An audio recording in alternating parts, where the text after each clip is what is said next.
CRPF की वर्दी पहनकर फोर्स के जवानों को बनाता था शिकार। जबलपुर जीआरपी ने शातिर ठग को दबोचा।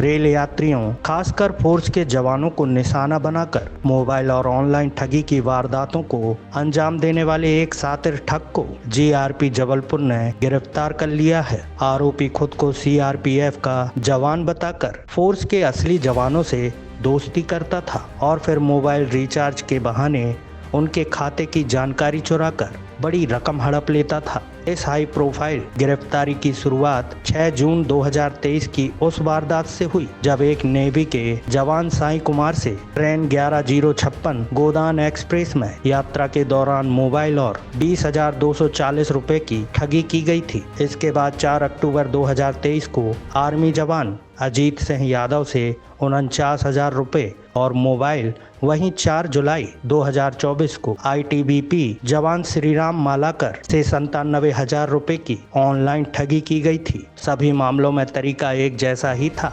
सीआरपीएफ की वर्दी, दोस्ताना व्यवहार, मोबाइल रिचार्ज का बहाना और फिर ऑनलाइन ट्रांजैक्शन कर रकम को पार कर दिया गया। इन सिलसिलेवार घटनाओं के बाद पुलिस अधीक्षक रेल जबलपुर सीमाला प्रसाद एवं उप पुलिस अधीक्षक लोकेश मार्को ने विशेष टीम गठित कर आरोपी की तलाश तेज कर दी। साइबर सेल के सहयोग से की गई तफ्तीश में संदिग्ध की पहचान अरविंद तिवारी उर्फ विराट 26 वर्ष के रूप में हुई, जो बलिया उत्तर प्रदेश का मूल निवासी है और वर्तमान में जोधपुर राजस्थान की बिहार कॉलोनी में रह रहा था।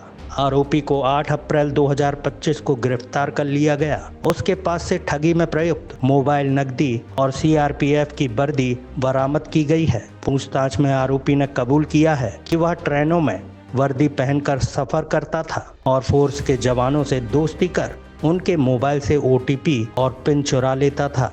बाद में मोबाइल चोरी कर खातों से बड़ी रकम निकाल लेता था। सतना जिले के रामपुर बघेलन थाने क्षेत्र में भी आरोपी द्वारा एक महिला से 95,000 रुपए की ऑनलाइन चोरी किए जाने की जानकारी सामने आई है। इस अहम गिरफ्तारी में जीआरपी थाना जबलपुर के निरीक्षक बलराम यादव, उप निरीक्षक संजीवनी राजपूत, एमएस धुर्वे, अरुण तिवारी, सत्येंद्र सिंह, सागर उपाध्याय, साइबर सेल आरक्षक ओम प्रकाश बघेल, गोपाल सिंह, परशुराम यादव और रविकांत रजक की महत्वपूर्ण भूमिका रही। पुलिस अधीक्षक रेल जबलपुर ने टीम को नगद पुरस्कार देने की भी घोषणा की है। चलिए देखते हैं जबलपुर से दीपक सेन की ये रिपोर्ट। ये दिनांक 6/6/23 को एक घटना हुई थी जिसमें एक नेवी का जवान था साई कुमार।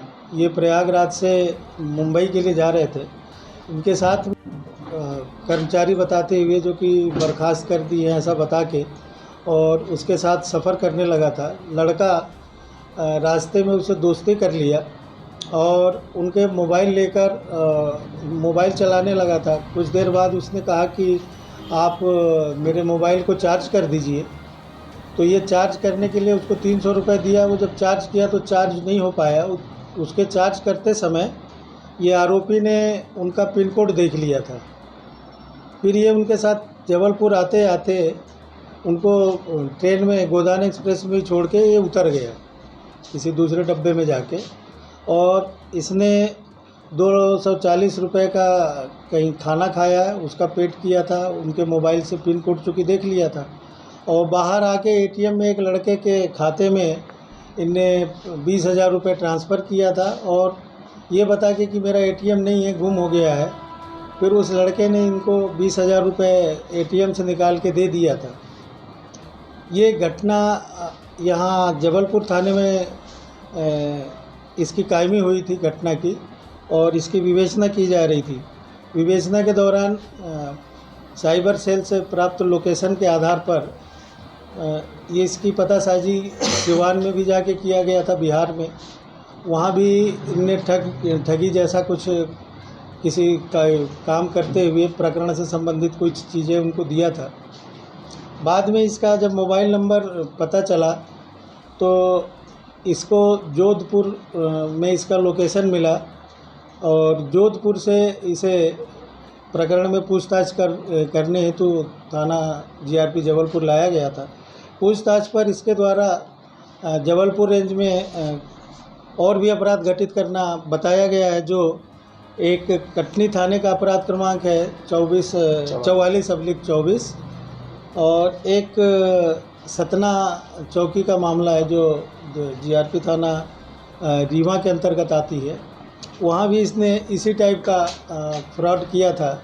इसका अपराध का तरीका ही ऐसा रहा है कि ये मोबाइल चार्ज कराने के बहाने जो व्यक्तियों से उनसे चार्ज कराने के बहाने वो क्या कर लेता था, पिन कोड उनका देख लेता था, पिन नंबर, और फिर उनका समय पाकर उनका मोबाइल अपने कब्जे में लेकर कहीं उतर जाता था या भाग जाता था और उससे ये पैसे ट्रांसफ़र कर लेता था दूसरे मोबाइलों और दूसरे खातों के माध्यम से।